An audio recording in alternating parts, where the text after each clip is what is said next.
Green Berets are being accused of twisting the testicles and slamming the Afghani's head into a breaker box, and it looks like there's now some new information from a Freedom of Information Act, which Military Times has gracefully put out an article about. The commando, Wadullah Khan, says was detained after he opened fire on Czech special operators, killing one and injuring two others.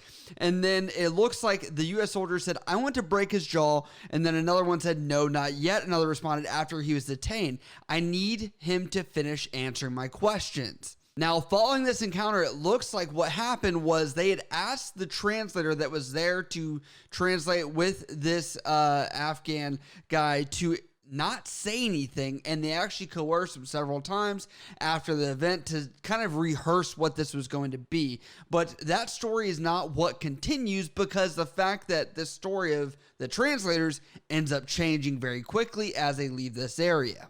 Now, it does appear the Green Berets denied ever actually touching this person and harming them, but they did conduct an investigation where it says CID conducted a crime scene examination of the room where Mr. Wadallah, however you say this, was assaulted. CID's final report stated the room appeared to have been cleaned. However, blood splatter was identified on the walls and ceiling. A laboratory analysis of the blood splatter revealed the blood matched the DNA profile of Mr. Wadallah. Now, it looks like there's general officer memorandums that were given to some of these members that were on the team, some of these being officers, some of them being higher enlisted.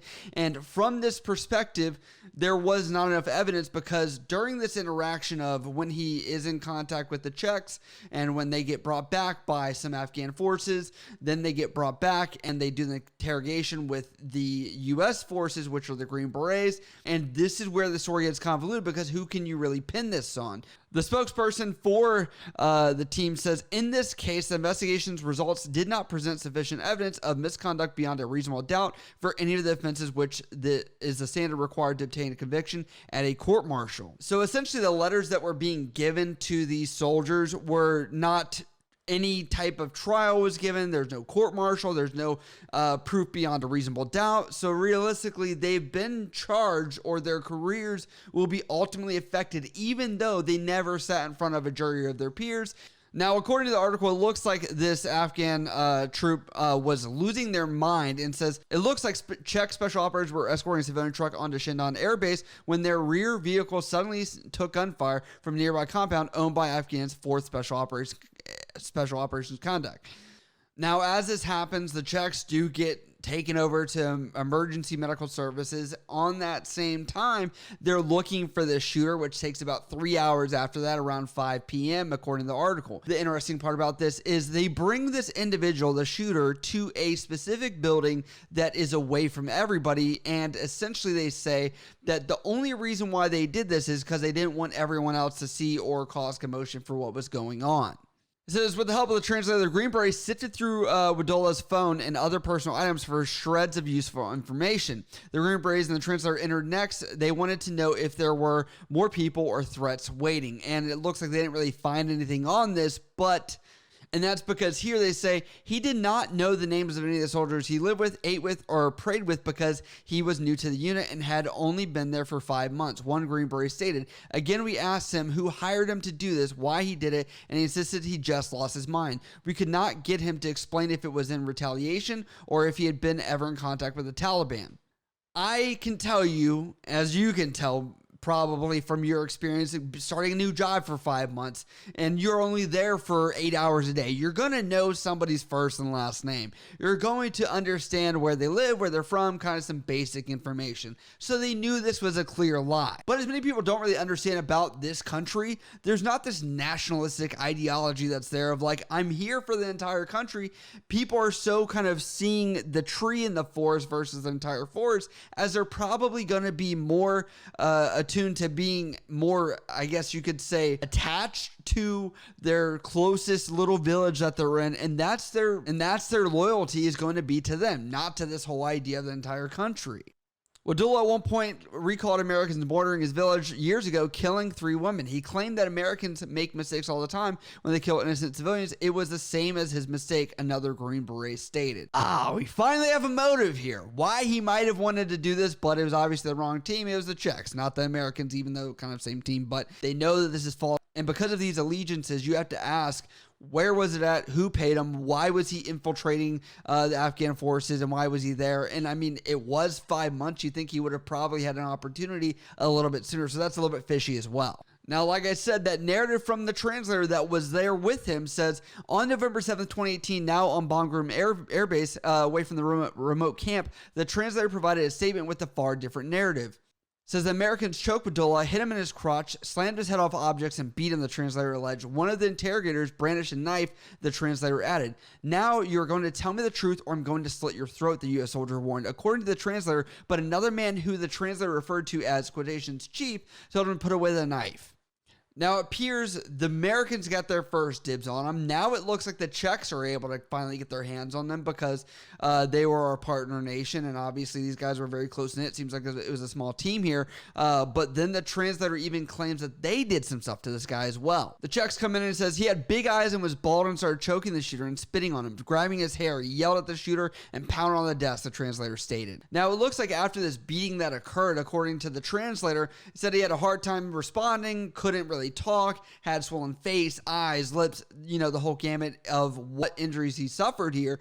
But it looks like the general consensus here is the Green Berets actually showed up the next day looking to ask him even more questions because they were like, maybe he was worn down a little bit. But the translator then doubles down and says, the translator said he was then approached by an American told, listen, this never happened. You never saw anything. Forget this. And then he says, they told me if you ever are asked what happened to tell them we only asked a few tactical questions and collected biometric information and then left.